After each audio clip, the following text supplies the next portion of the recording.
সন্তানেরা এত তাড়াতাড়ি কিভাবে বড় হয়ে যায় সত্যি বুঝতে পারা যায় না।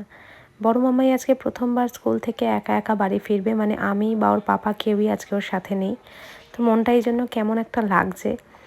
তো বেলাটা পড়েই এলো, একটু পরেই মাম্মাই ঢুকে পড়বে। যাওয়ার সময় বলছিল, মাম্মাম আমি তোমার বা পাপার সাথেই যেতে বেশি পছন্দ করি, আমার এখানে ভালো লাগছে না।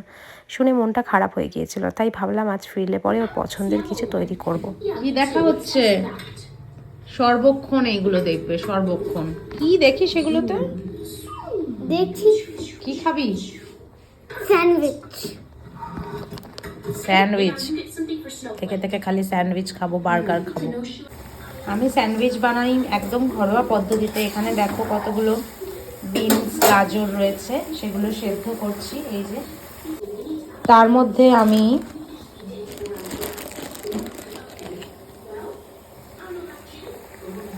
কর্ন,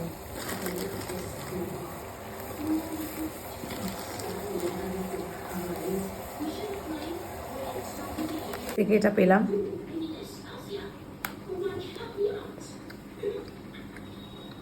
এটা খেতে খেতেই স্যান্ডউইচটা বানাই। তারপর এটাকে আমি মাখলাম এই রিয়েল হ্যান্ডম্যানসের এই মেয়োনিজটা দিয়ে, সঙ্গে দিয়ে দিয়েছি এই সসটা একটু, এটা রেড চিলি সস, একটু ব্ল্যাক পেপার পাউডার দিয়েছি। সেটাকে দিয়ে আমি এটাকে ভালো করে একটু মেখে নিয়েছি।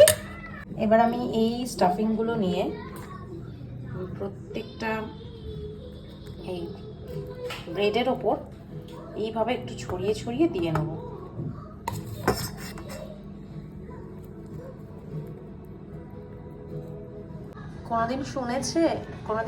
কোনোদিন তোমরা কি শুনেছো যে এরকম স্যান্ডউইচের মধ্যে বিনস দেওয়া হয়?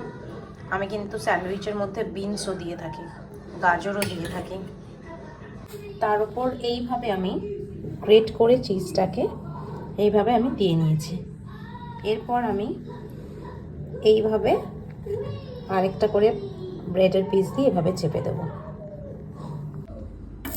এইভাবে একটা ব্রেড মানে বাটারের কিউব দিয়ে দিলাম, সেটাকে ভালো করে তাওয়াতে এইভাবে ঘুরিয়ে ঘুরিয়ে পুরো তাওয়াটায় এই ব্রেডের পেস্টটা আমি মানে সব জায়গাটায় লাগিয়ে নিলাম আর কি।